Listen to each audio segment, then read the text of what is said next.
नमो तस्स भगवतो अरहतो सम्मा सम्बुद्धस्स। नमो तस्स भगवतो अरहतो सम्मा सम्बुद्धस्स। नमो तस्स भगवतो अरहतो सम्मा सम्बुद्धस्स। नमो तस्स भगवतो अरहतो सम्मा सम्बुद्धस्स। बुद्धं शरणं गच्छामि। बुद्धं शरणं गच्छामि। धम्मं शरणं गच्छामि। धम्मं शरणं गच्छामि। संघं शरणं गच्छामि।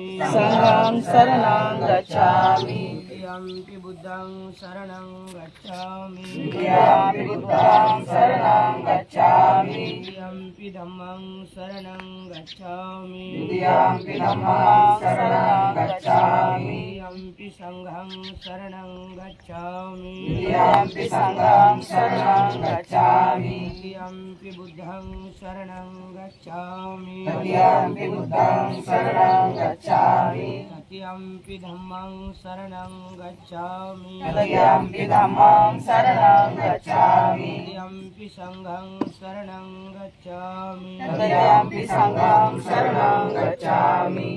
शरणगमन संपूर्ण वन्दे पानातिपाता वेरमणि सिक्खापदं समादियामि। पानातिपाता वेरमणि सिक्खापदं समादियामि। अदिन्नदाना वेरमणि सिक्खापदं समादियामि। अदिन्नदाना वेरमणि सिक्खापदं समादियामि। कामेषुमिच्छाचारा वेरमणि सिक्खापदं समादियामि। कामेषुमिच्छाचारा वेरमणि सिक्खापदं समादियामि। मुसावादा वेरमणि सिक्खापदं समादियामि। मुसावादा वेरमणि सिक्खापदं समादियामि। सुरामेरमज्जपमादठाना वेरमणि सिक्खापदं समादियामि। सुरामेरमज्जपमादठाना वेरमणि सिक्खापदं समादियामि। साधु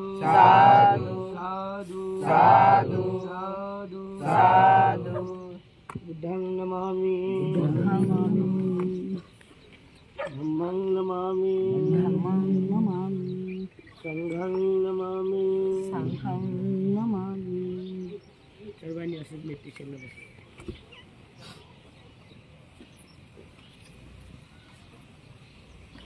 पाठीचा कणा ताट करून मान ताट करून उजवा हात डाव्या हातावर ठेवायचा.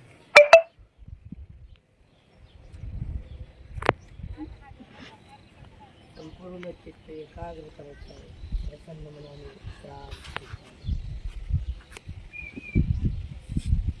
संपूर्ण चित्त नासिकेच्या मधल्या भागात, पोटाच्या वरती आणि नाकाच्या खाली जे कोलगेट भाग आहे त्याकडे लक्ष केंद्रित करायचे आहे.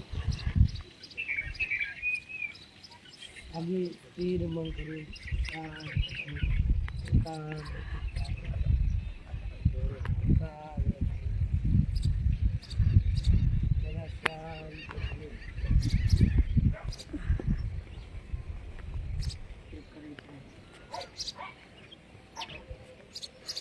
श्वास उजव्या नासाने येत आहे की डाव्या नासाने येत आहे.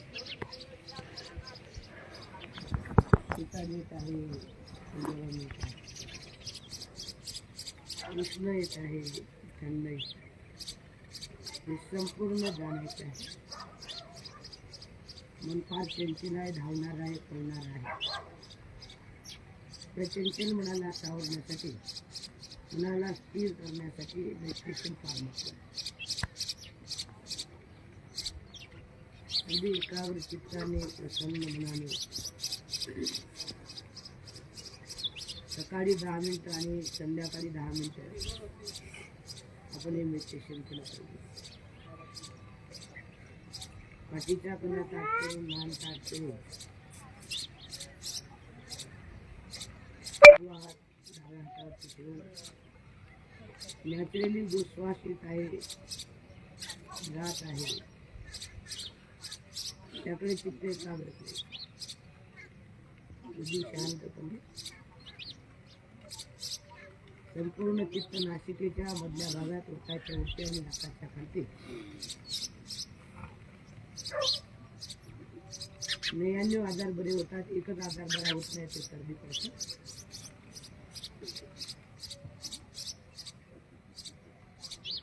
बाहेरील आवाज येत असेल, कुजली येत असेल, डोळे लपलपत असतील, कंबर लपलपत असेल, ते सर्व अनित्य आहे. उत्पादवे उत्पादवे उत्पादवे. मन चंचल होत असेल, मनात आळस येत असेल, ते सर्व अनित्य आहे. भगवान बुद्धाने दिलेलं ध्यान, भगवान बुद्धाने दिलेलं मेडिटेशन हे माणसाच्या जीवनामध्ये, मानवाच्या जीवनामध्ये अति उत्तम आहे, अमृत तुल्य आहे. स्वतःचं कल्याण साधण्यासाठी, दुःखातून, भयातून आणि रोगातून मुक्त होण्यासाठी, विकारातून मुक्त होण्यासाठी, शंकेतून मुक्त होण्यासाठी मेडिटेशन अतिशय महत्त्वाचं. शांतपणे श्वास येत आहे, श्वास जात आहे, श्वास उजव्या नाशिक देत आहे की डाव्या नाशिक देत आहे.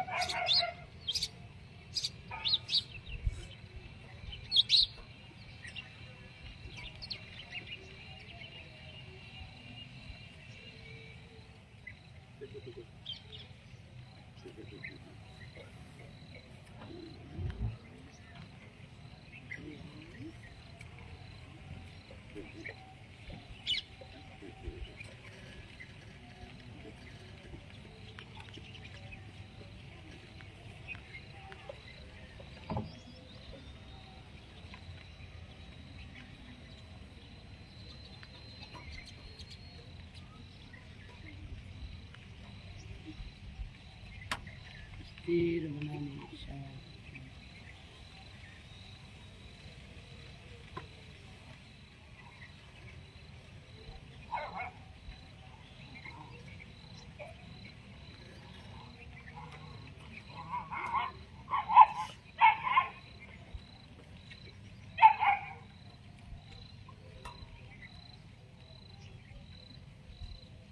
हळुवारपणे हात फुलायचे आहे, म्हणायचे साधू साधू साधू.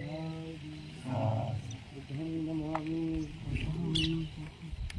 धम्मं नमामि, संघं नमामि.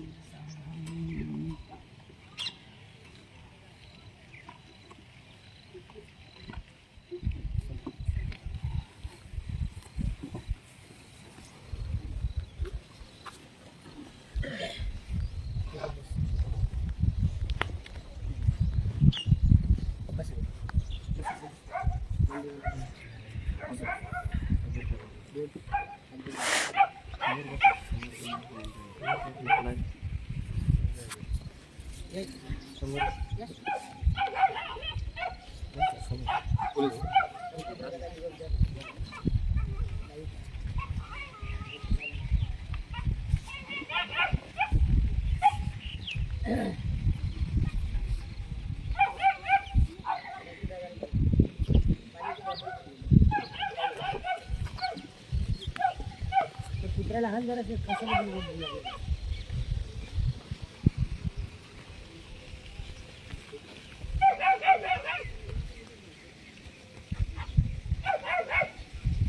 त्यांच्यापर्यंत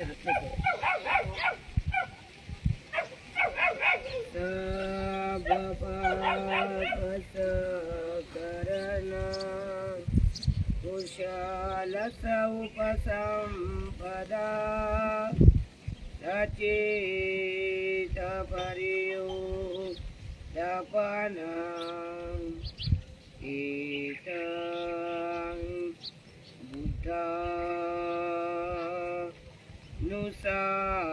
बुद्धानुशासनन्ति.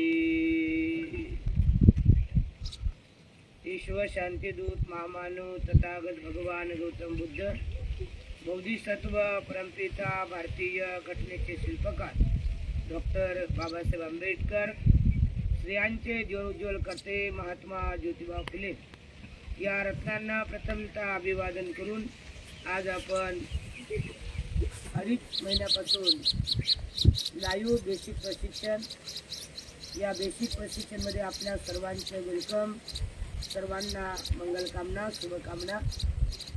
आपण गेल्या रविवारी वेगळ्या विषयावर बोललो होतो. दर रविवारी आपण वेगवेगळे भाग शिकत असतो.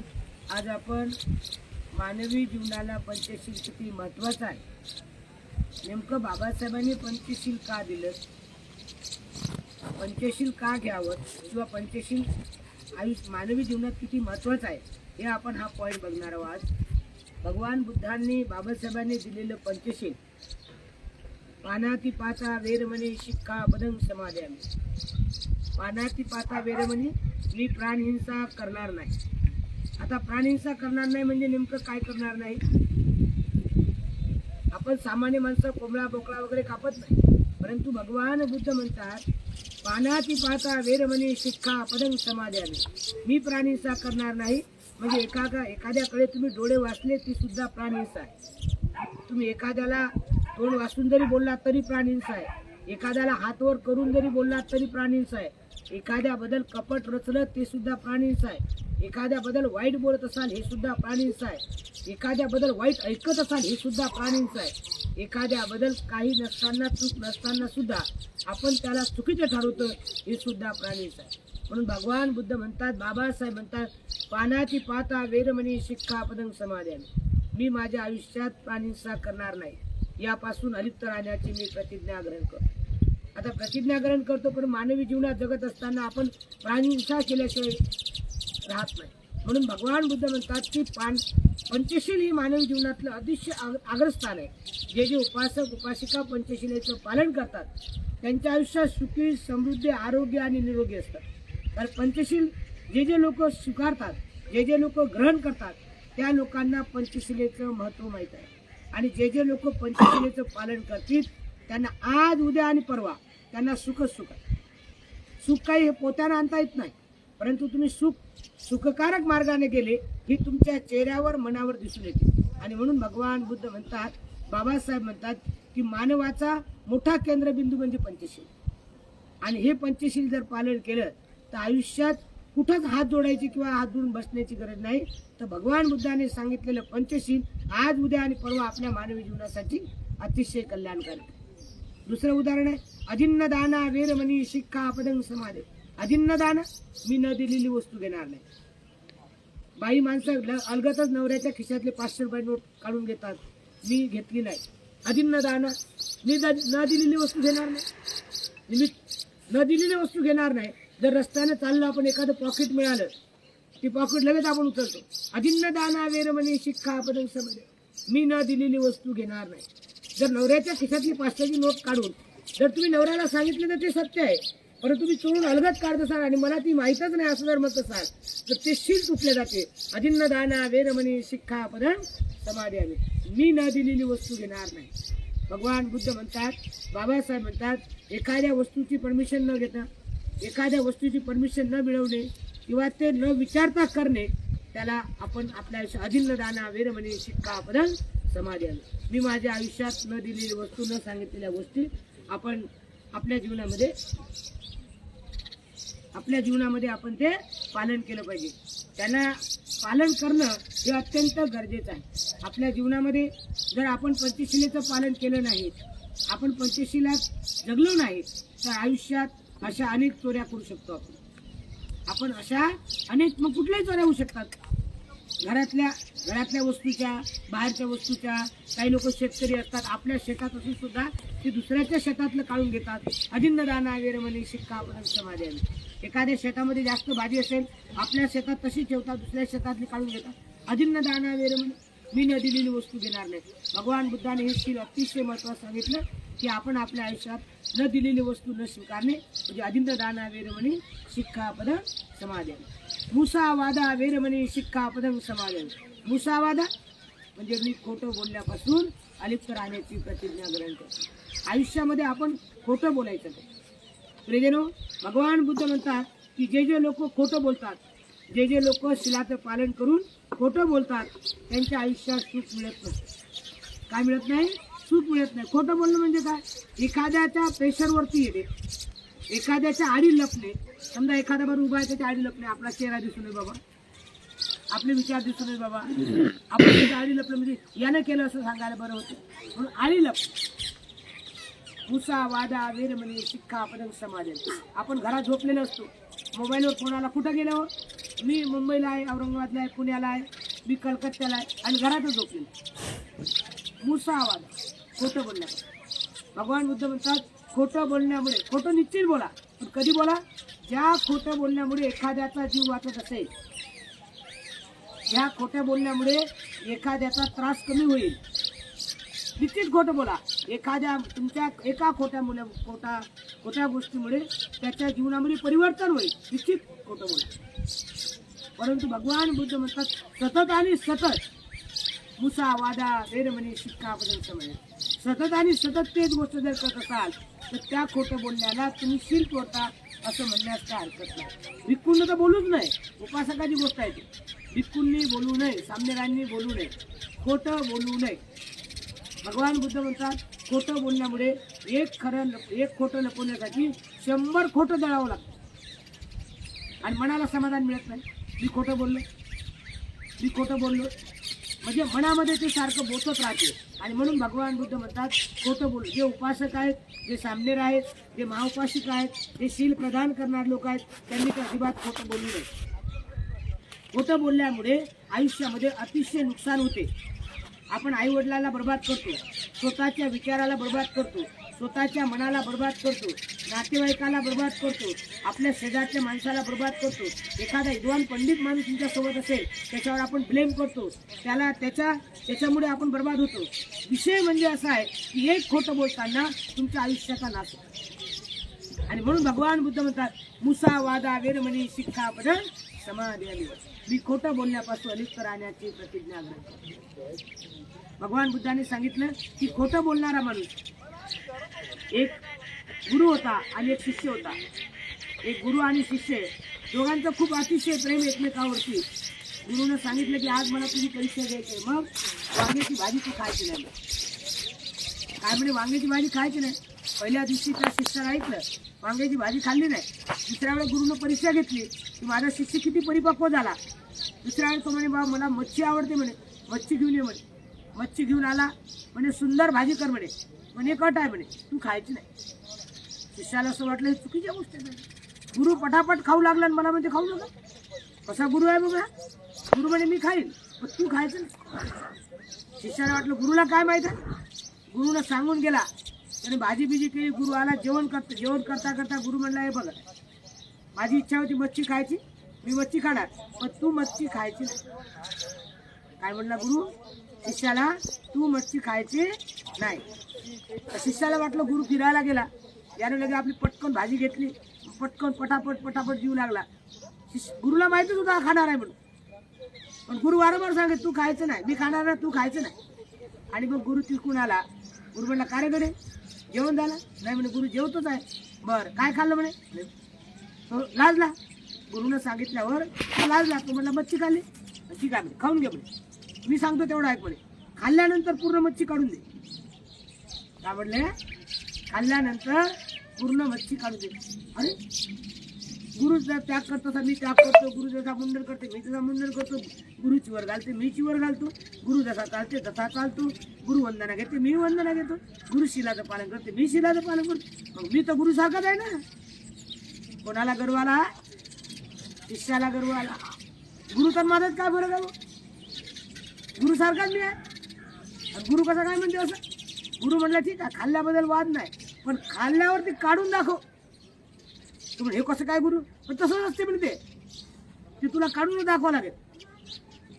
काढून दाखवा म्हटल्यानंतर शिष्याला घाम फुटला. गुरु म्हणे एक तर तू काढून दाखव नाही मी तरी काढून दाखव.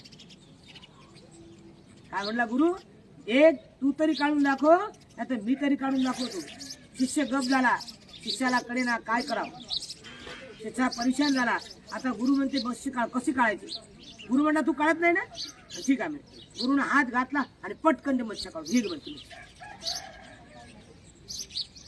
गुरु शिष्य लाख मिळतात, गुरु मिळत नाही. जसा गुरु तसा चेला. जर गुरु चाट मारत असेल, गुरु खोटा बोलत असेल, गुरु लबाडी मारत असेल, गुरु चोरून करत असेल, गुरु चोरून खात असेल, गुरु वाईट करत असेल, त्याचे शिष्य सुद्धा तसेच बनतात. आणि म्हणून गुरु शिष्याचं नातं लय प्रामाणिक असतं. गुरु शिष्याचं नातं लय प्रामाणिक असतं. बाबासाहेबांनी संत गाडगे महाराज, महात्मा फुले यांना गुरु मानलं होतं, बुद्धांना गुरु मानलं होतं. बाबासाहेब त्यांना एवढे महान मानत होते की एक वेळचा मुंबईचा प्रसंग आहे की संत गाडगे महाराज तिथे मुंबईला त्यांची कार्यक्रम चालू होता. मुंबईला एक कार्यक्रम चालू होता, बाबासाहेबांचा मोठा कार्यक्रम चालू होता. आणि संत गाडगे महाराजांची इच्छा जागली की मी त्यांना एक सत्कार केला पाहिजे. संत गाडगे महाराज वाटलं की बाबासाहेबांचा मी सत्कार केला पाहिजे. उशिरा कळाला आणि बाबासाहेब वर होते आणि संत गाडगे महाराज खाली होते. गाडगे महाराज म्हणले तुम्ही सर खाली या. बाबासाहेब म्हणले तुम्ही स्टेजवर या. ते म्हणले तुम्ही खाली या. हे म्हणले तुम्ही स्टेजवर या. तुम्ही खाली या. हे म्हणले मी स्टेजवर येत नाही, तुम्ही खाली या. याचं कारण असं होतं, कारण बाबासाहेबाला संत गाडगे महाराज एवढे मारत होते. ते म्हणले एवढ्या मोठ्या महापुरुषाच्या स्टेजवर माझं पाय टाकणं हे सुद्धा माझी लायकी सोबत. बघा प्रियजन, काय म्हणले संत गाडगे महाराज, मी तुमच्या स्टेजला पाय लावण्याची लायकी नाही माझी, मी वर नाही शकत.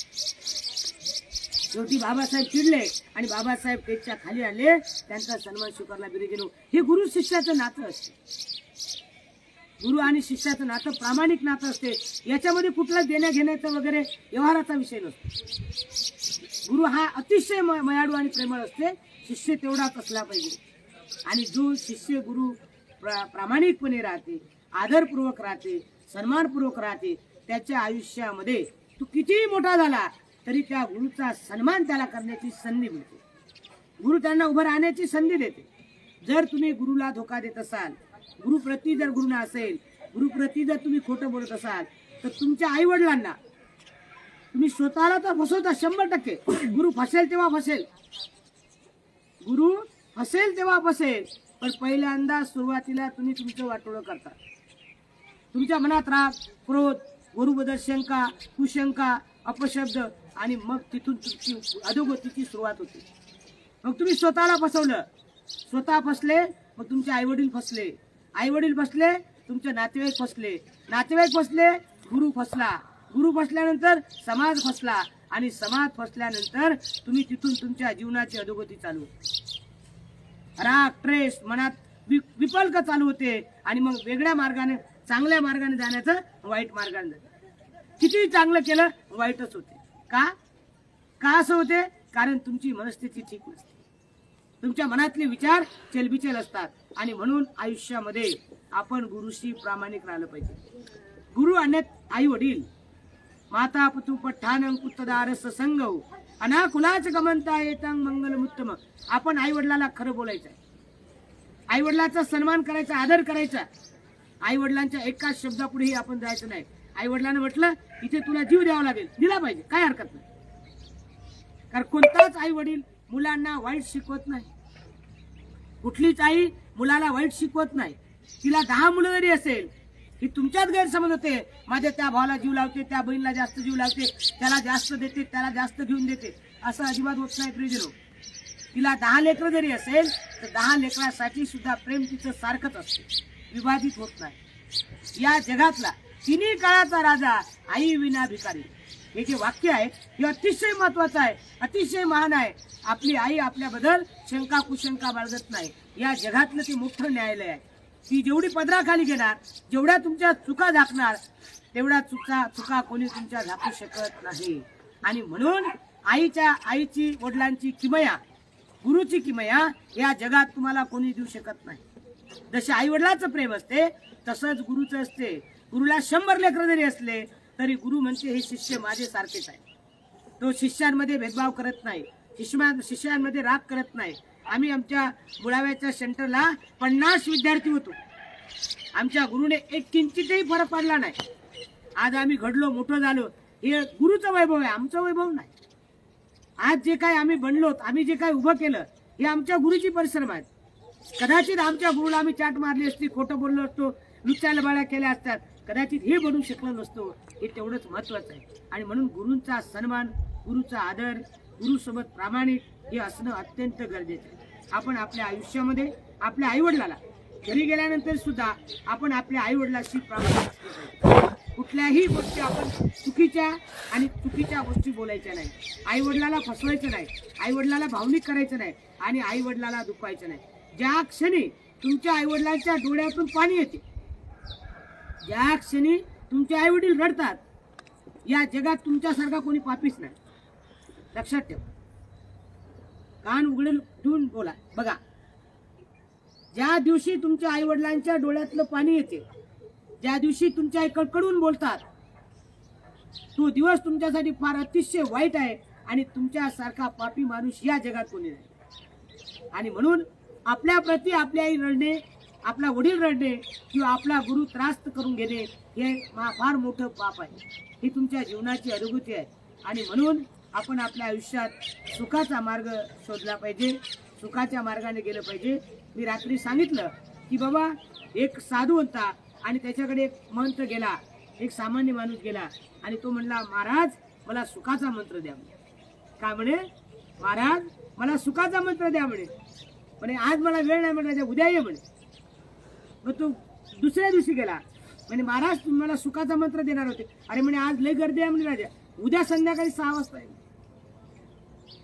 सांगितल्याबरोबर तो तिसऱ्या दिवशी 6 वाजता गेला. गुरुला म्हणे, गुरु तुम्ही मला सुखाचा मंत्र देणार होते म्हणे, द्या की सुखाचा मंत्र. गुरुजी म्हणे, हो राजा मला ते लक्षात नाही. ठीक आहे म्हणे, काय हरकत नाही. गुरु म्हणे, काठी आणली का म्हणे, तुम्ही काठी आणली का म्हणे, हो काठी आणली. बरं मग हे काठी घे म्हणे, आणि माझ्याकडे उंटाचं ते कुऱ्हाड आहे म्हणे. तर माझी एक इच्छा आहे म्हणे की जोपर्यंत सर्व उंट बसत नाहीत तोपर्यंत सुखाचा मंत्र ऐकायला माझ्याकडे येईल. बघा प्रियजन, फार बोधक उदाहरण आहे. संसारात मानवी जीवनात सुखाचा मंत्र अतिशय महान आहे. तो म्हणला एवढीच गोष्ट, हे तर लय चांगलं आहे म्हणे, मी तर माझ्या आयुष्यात सुखाचा मंत्र स्वीकारणारच म्हणे. आणि तो गेला तिथे. संध्याकाळचे 7 वाजले, 8 वाजले, 9 वाजले, 10 वाजले. त्यातले 100 उंट होते, त्यातले 50 बसायचे आणि 20 उभे राहायचे. काही वेळेस ती 20 बसायचे आणि 10 उभे राहायचे. 10 वाजले, 11 वाजले, 12 वाजले, 1 वाजला. याला वाटलं माणसं जसे झोपतात तसा तो ती उंट झोपत असतील. 12 वाजले. 12 वाजल्यानंतर याला असं वाटलं की आता सर्व उंट झोपणार. 12 वाजल्यानंतर 100च्या 100 खाली बसले, 2 उभे झाले. ओरे म्हणे राजे 100 बसले होते, 2 उभे झाले. काही वेळानंतर 1 वाजला, 2 वाजले, 3 वाजले, 4 वाजले. 4 वाजता सर्व खाली बसले, 1 उभा झाला. अरे बापरे म्हणे, सुखाचा मंत्र मला गुरुचा ऐकायचा आहे म्हणे. मला हे सर्व उंट बसल्याशिवाय गुरुकडे जाता येणार नाही म्हणे. सकाळचे 5 वाजले, त्यातले 90 उंट खाली बसले, 10 उंट उभे झाले. अरे बापरे म्हणे, दिवस निघाला म्हणे. एवढ्यात गुरुला माहित होतं याला सुखाचा मंत्र घ्यायसाठी यायचंय. तेवढ्यात गुरु चक्रमण करता करता त्याच्याकडे गेला. म्हणे, का रे राजा, पुरा दिवस रात्र गेली म्हणे, तुला सुखाचा मंत्र घ्यायला आला नाही. अहो म्हणे, महाराज तुम्ही सांगितलं म्हणे सर्व उंट बसल्याशिवाय तुम्ही यायचं नाही, झोपल्याशिवाय यायचं नाही. अहो म्हणे, हे लोक सर्व म्हणे, कोणी 2 उभे राहिले, कोणी 1 उभा राहिला, कोणी 5 उभे राहिले, कोणी 10 उभे राहिले.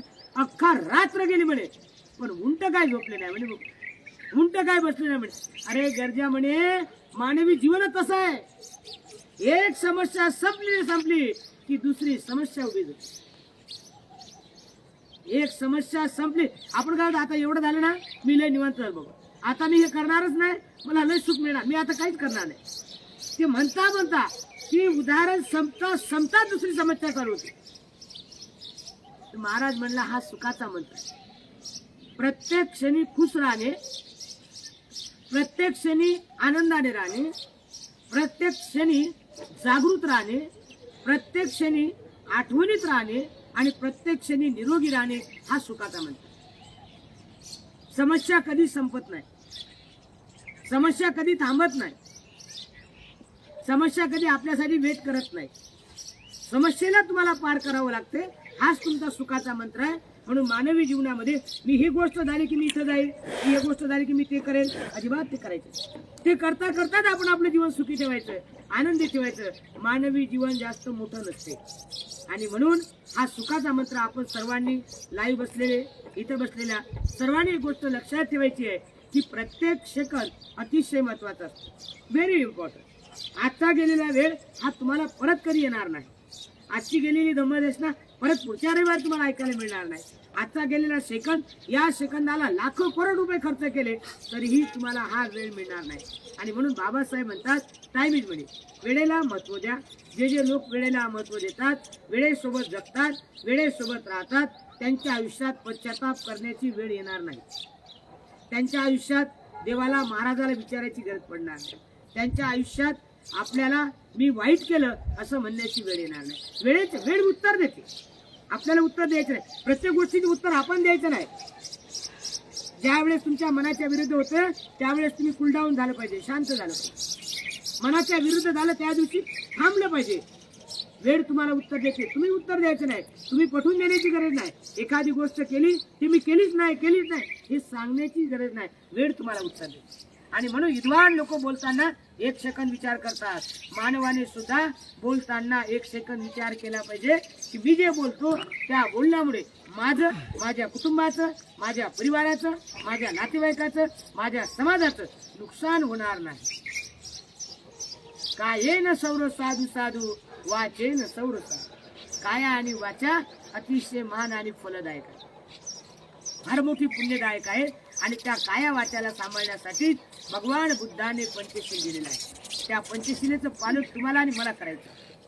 आपण सर्वांनी त्या पंचशिलेच्या मार्गाने जायचं आहे. डॉक्टर बाबासाहेब आंबेडकरांनी आपल्याला ते पंचशील दिलं.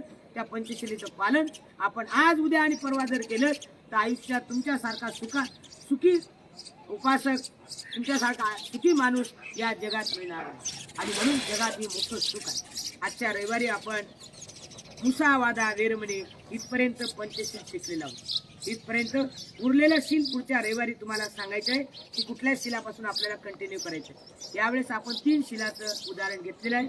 आपण या ठिकाणी लाईव्ह ऐकलं, इथं बसून ऐकत आहात. आपल्या सर्वांना मंगलकामना, शुभकामना. ही जी लाईव्ह बेसिक प्रशिक्षण जे मिळत आहे, विश्वशांती बुद्धविहार, भीमटेकडी, जटवाडा रोड, लेणी परिसर, छत्रपती संभाजीनगर, औरंगाबाद इथून मात्र आपण गेल्या 2.5 महिन्यापासून, गेल्या 3 म्हणजे आता हे 2.5 महिने झाले, 2.5 महिन्यापासून लाईव्ह मध्ये बेसिक प्रशिक्षण आपण चालू केलेलं आहे. रेडिओ अतिशय महत्त्वाचं आहे, माणसाच्या जीवनात सुखकारक आहे, माणसाला आनंदाचा क्षण निर्माण करणार आहे. आपण सर्वांनी त्याचं पालन करावं, अनुकरण करावं असं आपल्या सर्वांना मंगलकामना देतो, शुभकामना देतो. आपण सर्वांनी मला ऐकून घेतलं, लाईव्ह ऐकलं, इथं बसून ऐकलं, त्याबद्दल तुम्हाला मंगलकामना देऊन तुम्ही सर्व दुःखातून, भयातून आणि रोगातून मुक्त होत आपल्याला सर्वांना सुखाचा मार्ग मिळवू अशी आपल्या सर्वांप्रती मंगलकामना व्यक्त करतो. सवेंती यो जीव जंतु साबरोगो विनाशतु माते भवन्तु अंतरायो सुखी दीर्घायुको भव. आयु आरोग्य संपत्ति सग संपत्ति में वाच्यो तथो निब्बाण संपत्ति मिनाते समेजतु.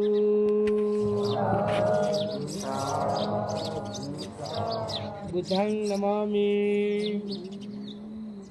धम्मं नमामि, संघं नमामि.